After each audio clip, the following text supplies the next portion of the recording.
There's a video going around right now claiming that AI is hiring humans, hundreds of thousands of people being rented by robots. And the takeaway is learn AI or get left behind.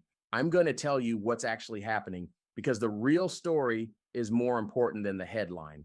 Here's what's real. There are emerging platforms experimenting with this idea, AI systems coordinating humans to complete real world tasks, things like taking photos, delivering items, doing work AI can't do yet. But here's where the story gets exaggerated. AI didn't build these platforms, humans did. AI isn't paying people directly.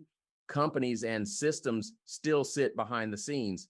And the idea that this is happening at massive scale right now, that's not supported by real evidence. But don't miss the signal because something important is changing. Not AI replacing humans, AI organizing human work.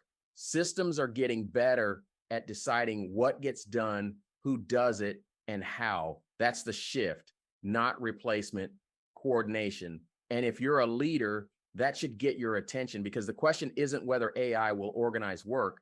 It already is. The question is, who's designing the rules? What are the boundaries? What happens when something goes wrong? Who's accountable? That's where leaders come in. Don't get distracted by headlines. The robots aren't hiring your replacement, but they are changing how work gets organized. And if you're not thinking about that, you're already behind. Until next time, keep learning with purpose.